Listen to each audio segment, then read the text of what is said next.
Hello, Brother Monroe here. Welcome back to the US campaign and to Ultimate Admiral Dreadnoughts, where France is now blockaded, and it looks like they're trying to break the blockade. They're running a convoy. I guess. I mean, they don't own Marseille, Toulon, or Nice, but so they must have be using a. I don't know how to steer the battle here. I suspect it's a line of sight thing.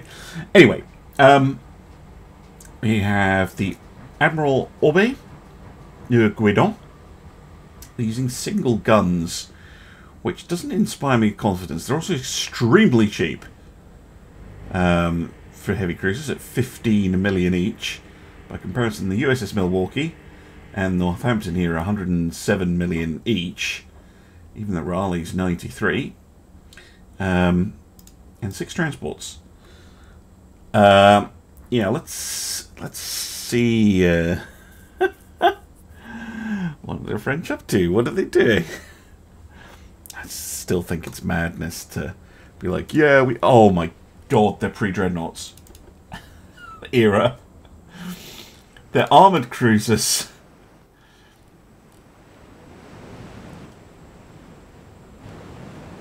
That's the semi-dreadnought one, and then you've got the pre-dreadnought.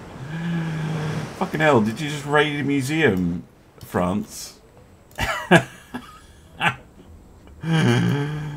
Oh, this is possibly unfair. Okay, the Raleigh is absolutely miles away. Just save your fuel. Pretty sure Northampton and Milwaukee can handle this.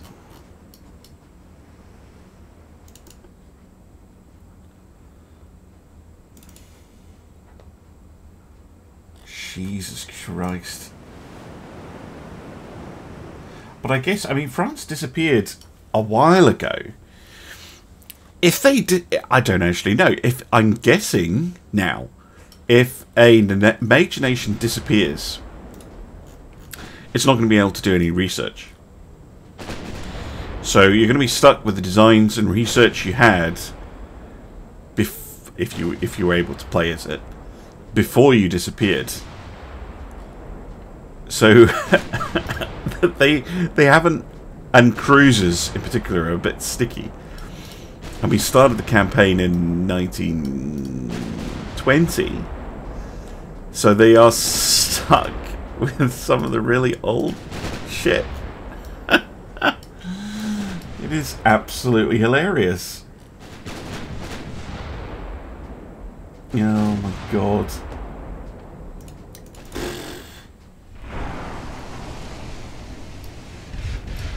Yeah, they won't even be able to see us, most likely. Oh no, they have spotted us. Probably because they can see the shells coming at them.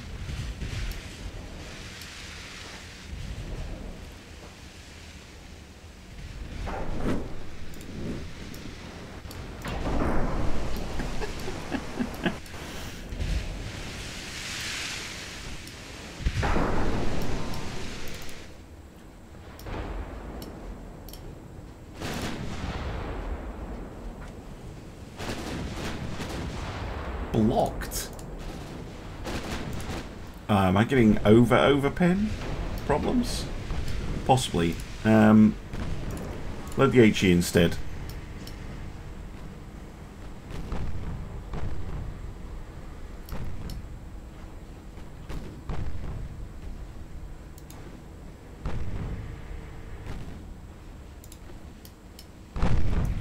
And switch back.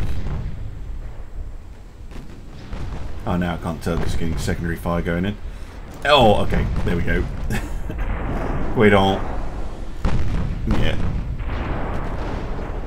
Crypt 2.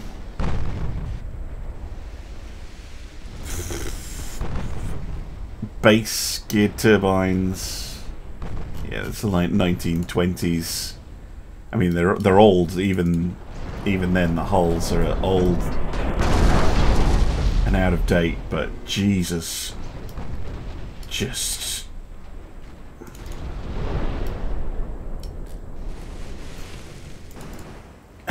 It's not even slightly fair.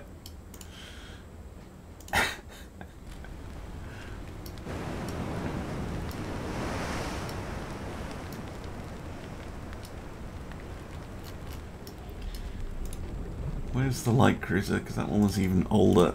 Look at.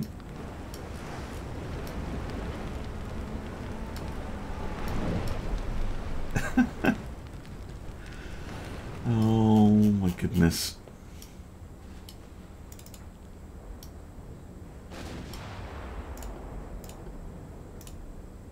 Don't use AP shells on transport. Again, how did it block a shell? I'm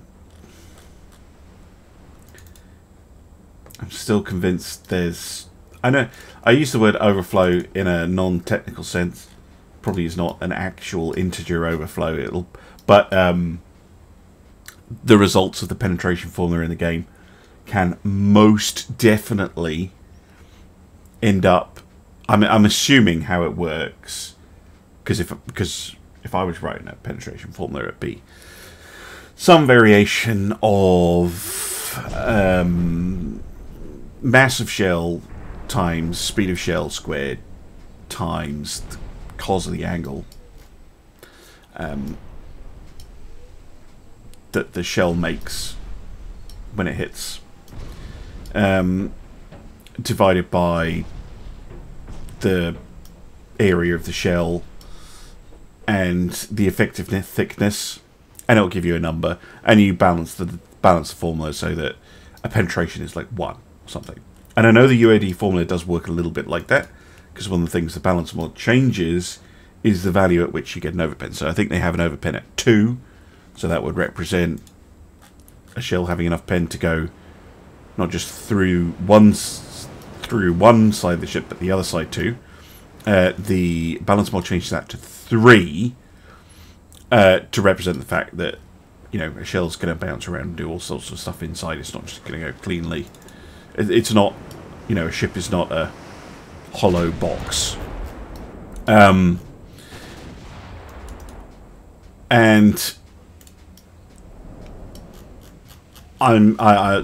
then the game will calculate blocks on certain things, and again, I have not seen the actual formula. This is guesswork. And I think what happens is you get an overpen value that is very big. I don't know. Say very simply. Let's say it is 10.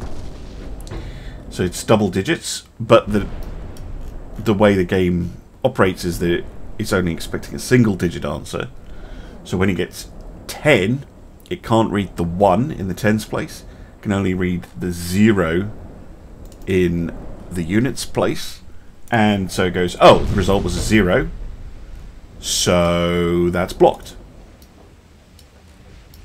Well, you know, if the result is an 11, then it goes, oh, that's or not 11, but like 10.4 or something. It goes, oh, well, that's 0.4, which is a partial pen. I reckon that's probably what's going on. Not exactly that, but something like that. I think that is what is happening. If you have pen values that are absolutely huge. So if you do find that you're going, why am I 2 powder, super heavy, super long guns, you know, fire an 18-inch shell at a light cruiser and it's blocked. You've got too much pen. And you're going so much through it that the game can't handle it. Downgrade your shells. That seems to be a big one. Go with the semi-armor piercing ballistic cap shells if you've got big guns. Go with high capacity HE shells. Things like this. It definitely helps. Right, what else have we got? The Ranger, along with pretty heavy escort, has found the Majestic. That's a new one. Goliath class 18-inch guns. Interesting. I don't know what she's doing sailing solo off the coast of Guyana, but I'm here for it.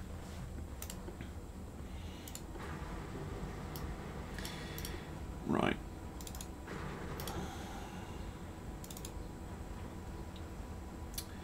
You lot, save your torps. Screen.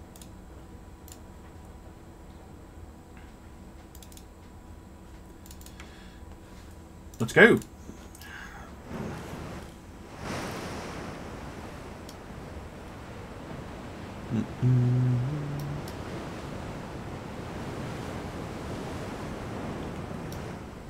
Heavy cruisers are going to lag behind a bit, but nothing to stop the Ranger charging in. That's kind of what she does. Right, let's have a look at this new threat.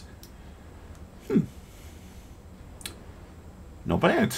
This funnel's a bit weird, but other than that, not too. Oh, and this secondary gun and this one, I'll just take those off personally. Possibly that one, but overall, that's a pretty clean-looking ship.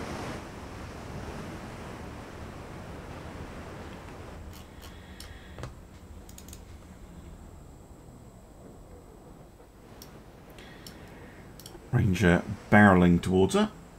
They spotted us.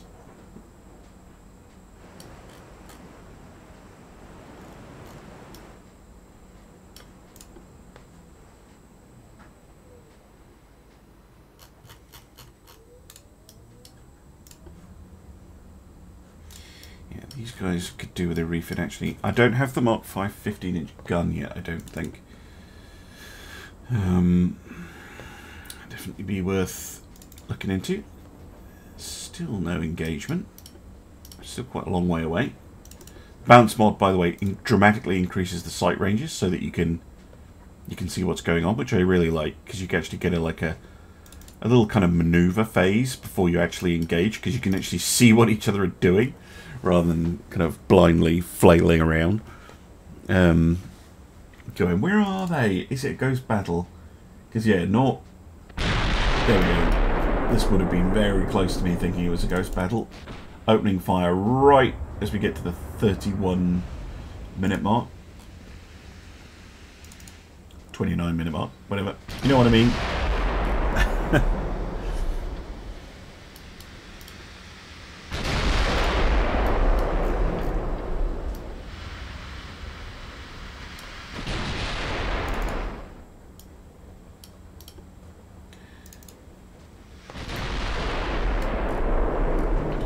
Ranger's accuracy pretty bad at this range. She's still on Mark 3 guns, as was talking about with the refit.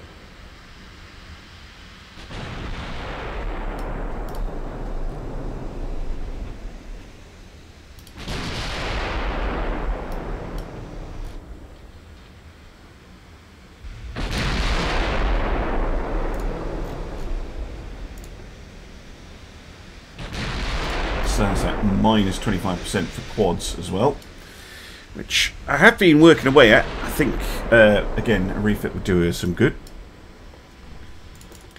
Try and reduce that a bit.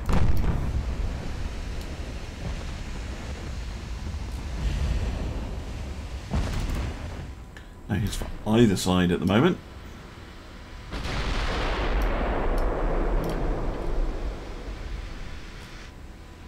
Oh, there we go.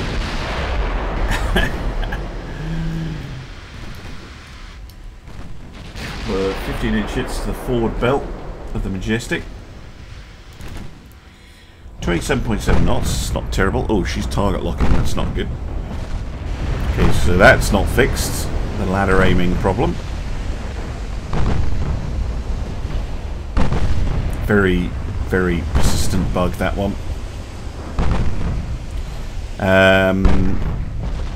Armor is okay, but it's not very good quality, which is interesting. Crook 3, it's a little bit out of date. Everything else actually looks alright. Tube powder. reduced shells. I'm not sure about that choice. But otherwise, looks pretty solid. The trouble is, British hulls have fairly low resistance.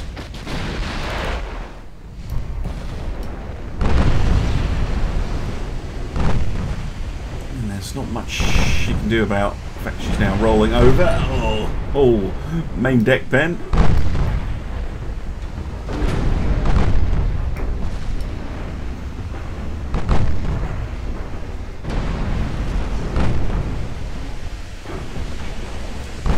Hear a washing machine in the background,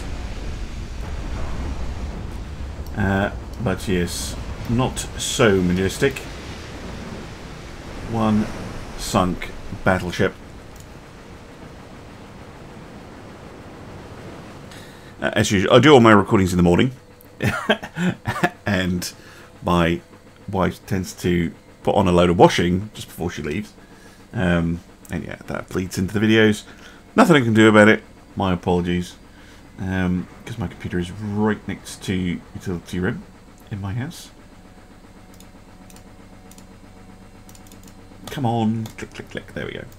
Okay, I think I'll end the episode here because I can hear it going into a spin cycle. And I'll say thank you very much for watching. And I will see you again soon for some more Ultimate Admiral Dreadnoughts. Bye for now. Welcome back. I realised that I'd only been recording for 16 minutes. Felt like a longer episode. So I thought I'll give you a part 2. So it's next month. It did at least let me kind of skip the end turn stuff. Almost done taking over the Turks and Caicos Islands. We've got a few battles. So we've got a task force here, the Hamilton. Ooh, that's going to be a tough fight. Goliath and Russell. Okay. Along with Cruise. That one's going to be tough. Okay. We've got a bunch of the Belgians and Lithuanians joining in. Again, could be potentially quite tough, that one.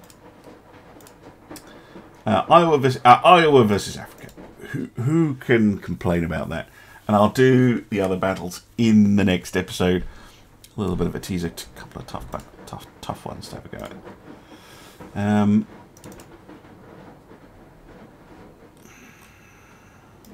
Hello?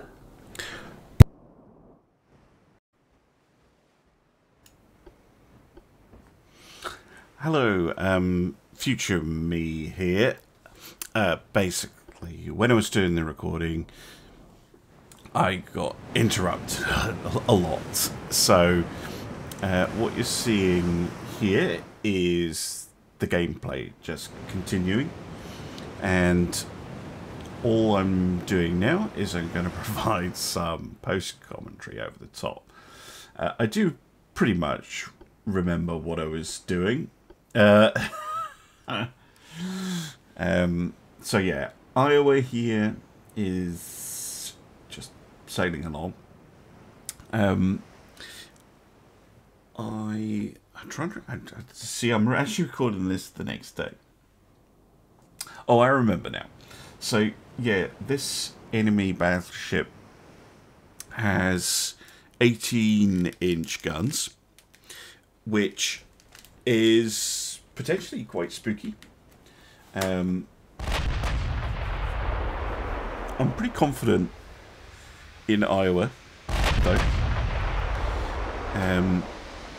But you never know, because 18-inch guns can, well, they can really cause you some issues if they're able to get hit. So kind of relying on the British ship being a bit rubbish in that department. Certainly a lot of their others aren't. They do take a hit, and that does spook me a little bit. So I think, right, all the guns firing. And I notice my accuracy just isn't very good. Less than I would expect. I'm not sure it's actually less than I remember, but I think I'm now so used to Detroit's and the Liberations and the other newer ships that 16-inch guns were feeling a little bit off.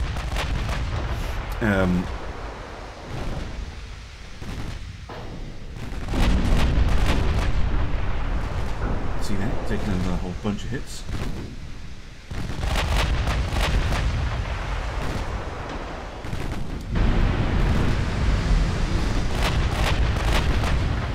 Fortunately, I have built all of the US ships there to contain that hit. That was a good hit though. Right through the forward belt.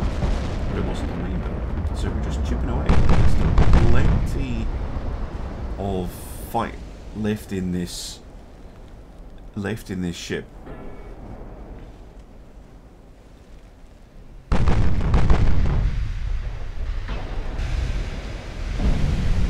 See, they're just not landing a big,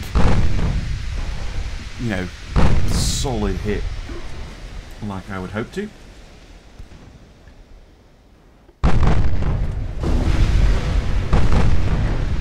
a few clipping and bouncing off, going over the top.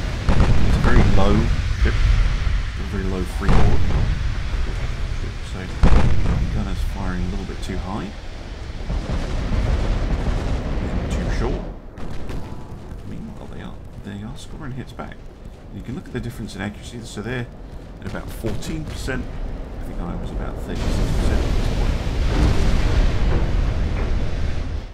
But then suddenly it jumps up to about 50% for them and 43% for me. So they are able to hit me at this range. It's pretty close, actually. It's about 7 kilometers out.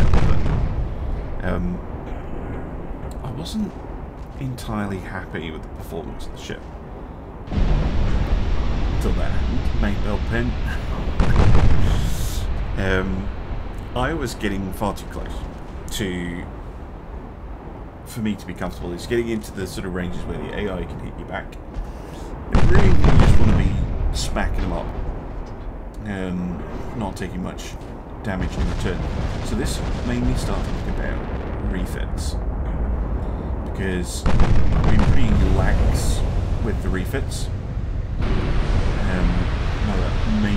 The main deck pen this time doing a huge chunk of damage. And I think by this point the Africa is suffering. You see her accuracy's dropped hugely because of all the damage she's taken.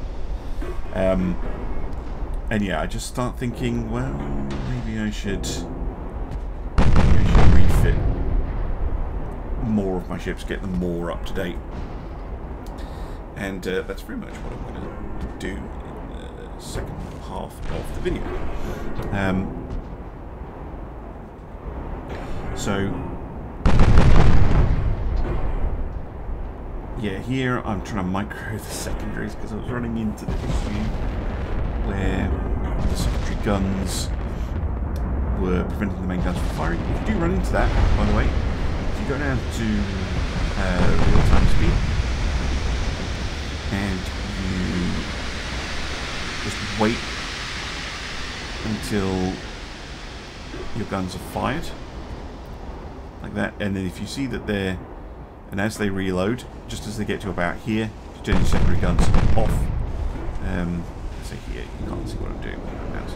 I'm re-recording over the top, but just before they're about to fire again, so ticks around right there, then you switch your secondaries from normal to off, and then it will, you can micro them quite heavily if you need to do that. But most of the time, if I notice that the main guns are aimed, but the circle is full, like it is just now, and the secondaries are going mad, then if you just turn the secondaries off, which I think I notice in a minute, yeah, there we go, turn the secondaries off, and then the main guns will fire again, and then you can turn the secondaries back on.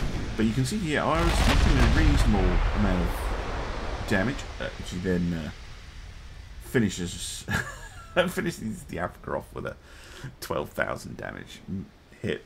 But yeah, they were able to get 21 hits in, 6 pens, which hurt. I mean, we killed them with 5 pens, which just shows you how effective those 16-inch guns actually are. But yeah, performance-wise, I wasn't 100% happy. I think is the easiest way to put it. It just wasn't completely okay with the performance of the ships. So I decided to start doing some refits, and I will talk you through what I was doing with them,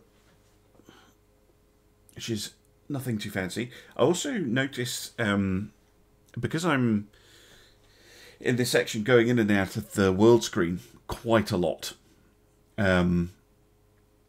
it feels a bit sluggish. I mean, I am now into the 1940s, which is probably what's causing it. But I do look forward to, and it has been put on the roadmap,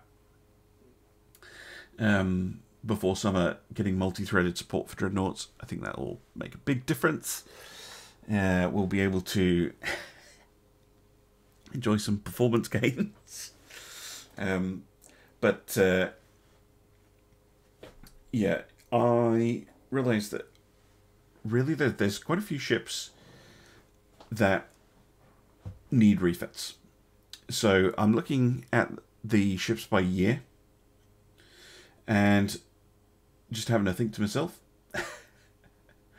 And yeah, I think I realised that,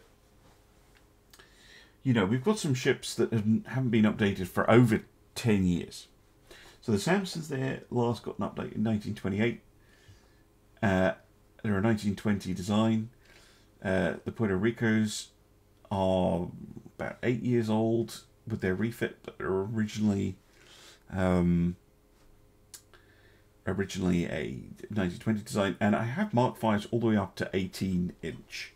And I have Mark 5s for all of the 8-inch and lower guns. So there is quite a lot in terms of refitting that we can do. Now, the refits do follow a similar pattern. I swapped to oil 3 and diesel 2, where I have not done that. To give enhanced range, I swapped to modern 2, just for the weight savings and also the increased protection. And I'm also going to switch all my ships to triple base.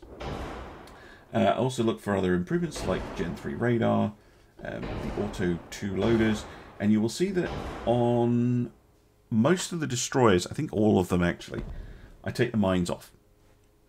Now, I'm only really doing that for weight reasons, because they're quite heavy.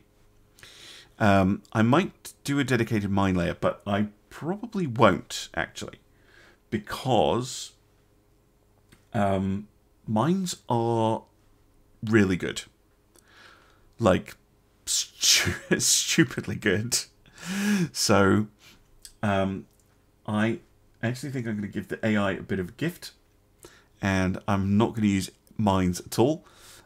Perhaps Congress has said that they're not a weapon that the United States is going to endorse the use of.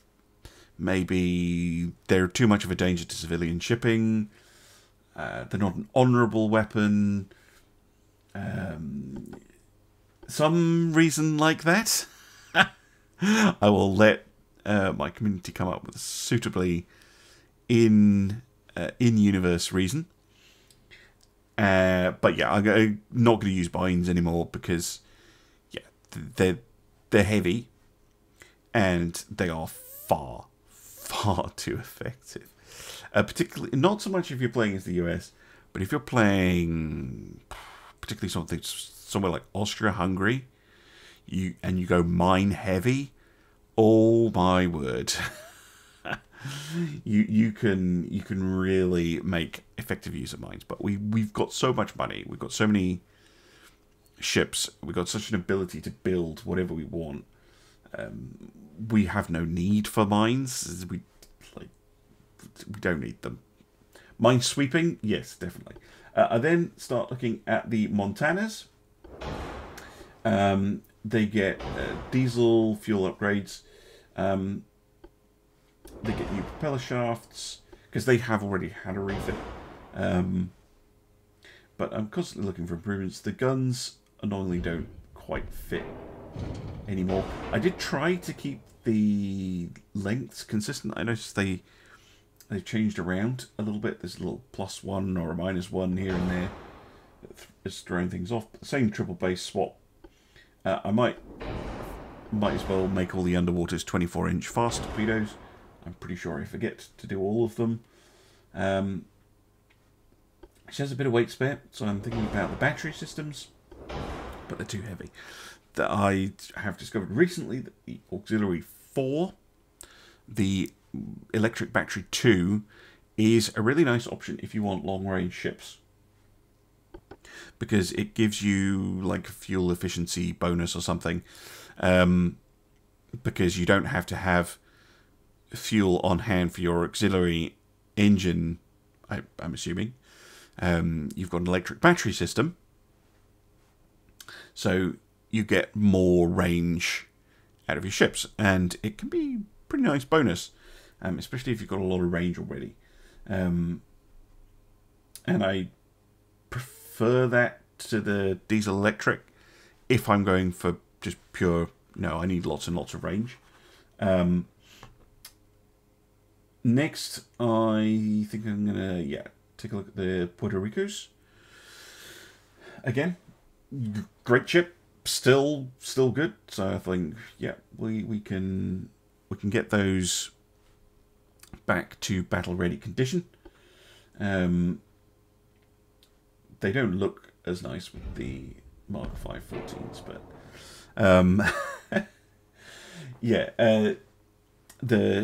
if you're going for survivability, the AUX 5, if you can fit it, is really good. If you're going for range, AUX 4 or AUX 3 are really good. And if you just want a cheap, effective option, the AUX 2. AUX 2 is absolutely fine.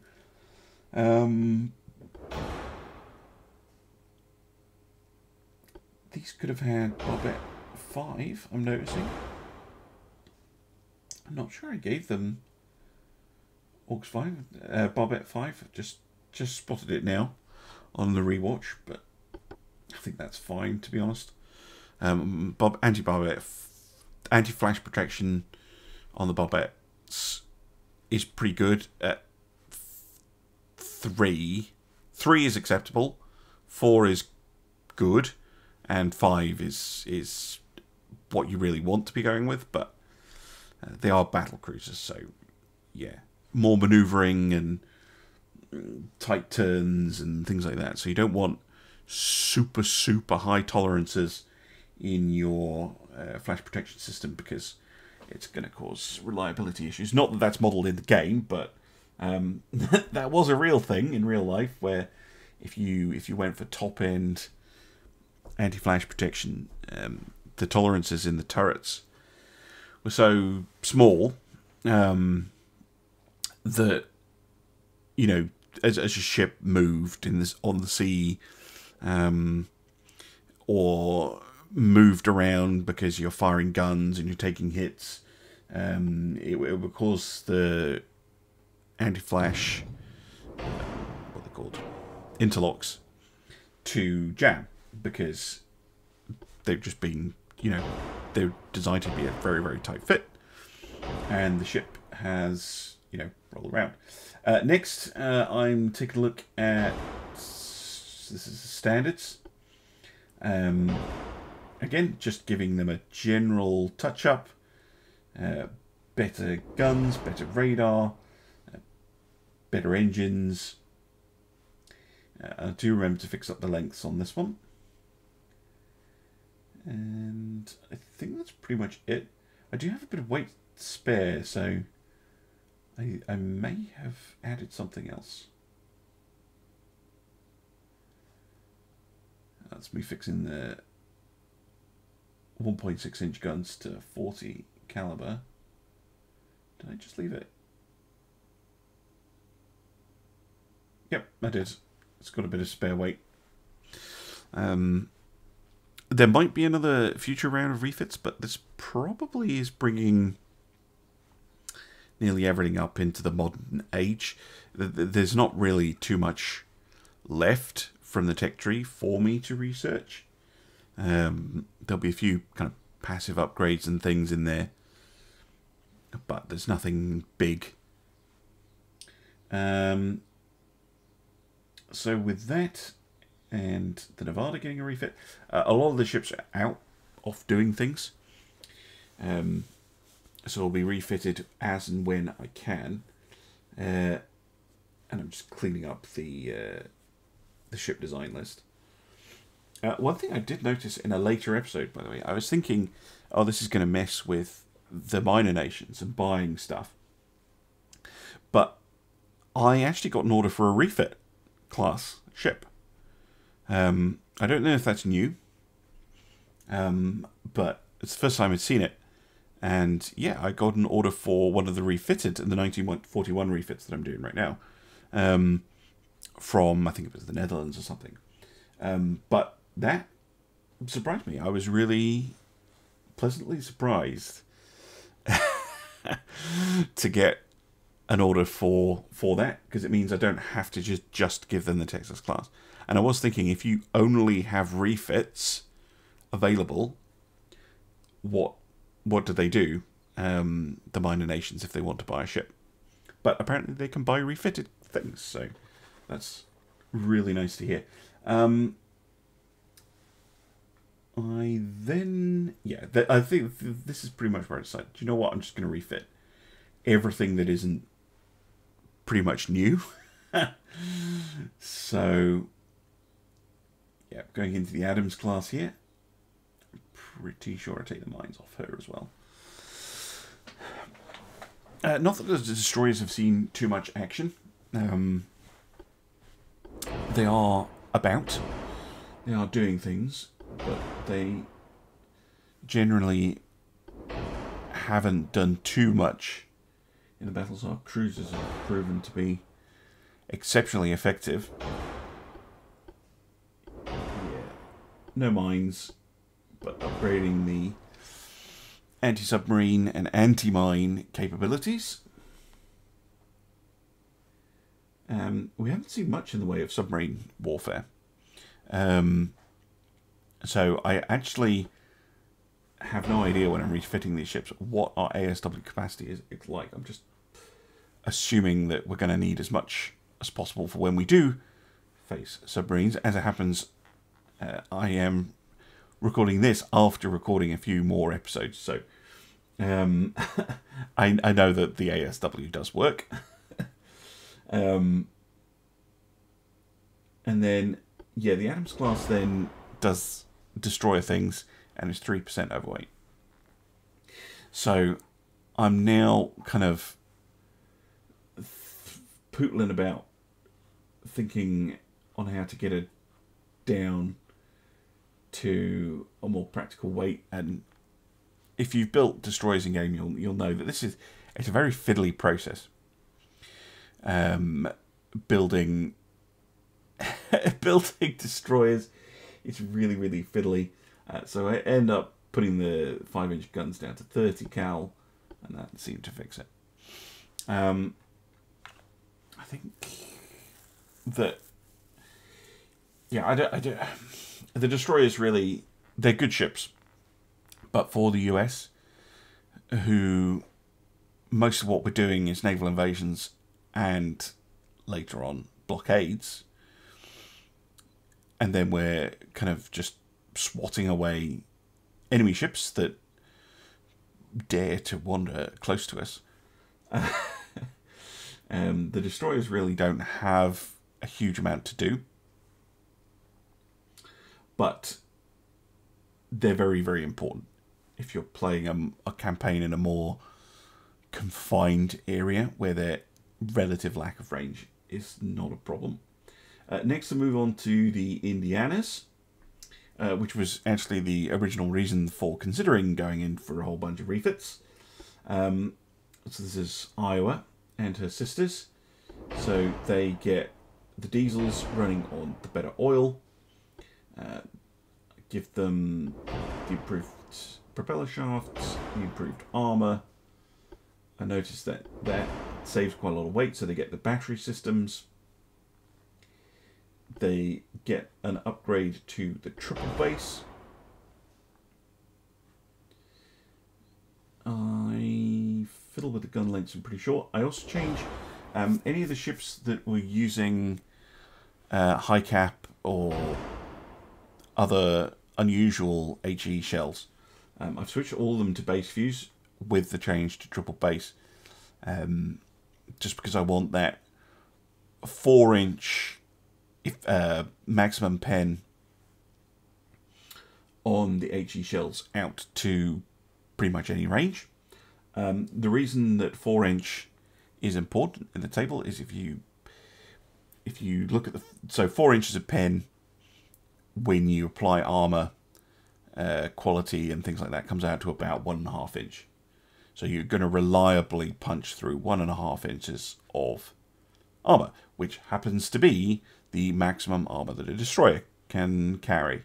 So basically, if you make sure that your HE shells can pen at least 4 inches of armor at a range that they are likely to fire at, then you can pretty much guarantee that your HE shells will be able to punch through destroyers pretty reliably, which is a nice thing for your main guns to be able to do. Next, we move on to the Lexingtons. The Lexingtons, I need to actually double check because I'm meant to. They are still suffering from the quad turret nerf. The minus 25% accuracy debuff that they suffer from. So upgrading them to Mark 5 guns from Mark 3 will make a big difference. They also get the diesels. They also get the base fuse and the triple base shells. They get the improved radar and things like that. And I have definitely seen one of these in action after the refit, and it does make a big difference. But yeah, they will, of the classes that might get another refit, that they definitely will. Once I finish the turret mechanisms tech tree, and I get whatever the very best quad turret tech is, because yeah, the minus 25% is really harsh. But yeah, those 15-inch guns, they're a little bit unusual in our armory, but they definitely work. Yep, that's all for that one. And then I think I'm pretty much done, but then I decide, well, seeing as I'm refitting everything, they don't really need a refit. We haven't even seen them in action, I don't think, or at least not very much, is the Alabamas, and I'm pretty sure I have a look at those after having a little bit of a think to myself. This is probably me being interrupted again. Everything happened that morning. Lots of people asking me questions, ringing me up and stuff. So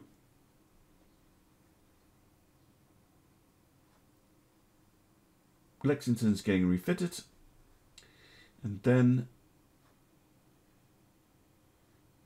tidy up, and yeah, okay, there we go. So the Detroits, I don't need a refit, definitely not. They've been doing absolutely fine. I think this is where I was double checking that the game hadn't deleted any ships by accident. There used to be an issue where if you deleted a class, it would delete the ships along with it, but that doesn't seem to be happening. So I was just being paranoid about that.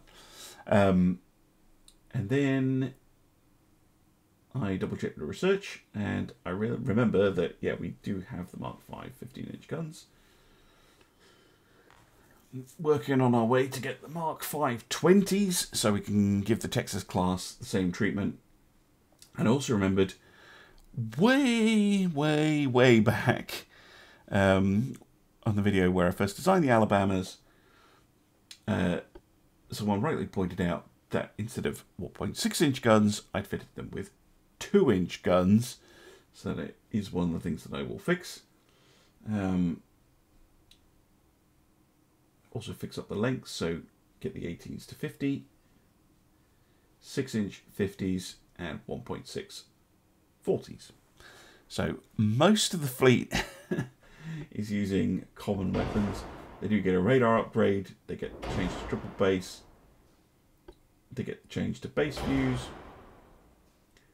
They're already pretty high end on everything else. They get the number 2 armor, which saves enough weight for me to get the auxiliary 4. And then they still have a little bit of weight. And I think about potential changes, so bulkheads, potentially, but I think that range is more important, particularly if we can push it all the way up to 48,000 kilometers. That's really nice. And if you're thinking, wow, you don't need 48,000 kilometer range. Remember that range is not about ship sailing from point A to point B. It is about how far a ship can go without needing to refuel. It doesn't have to be in a straight line.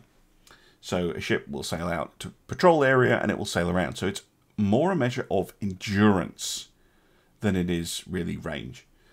And that's very important in game terms, because the more range you have, the more likely you are to generate missions, and the more likely you are to generate better missions, so port strikes, stuff like that.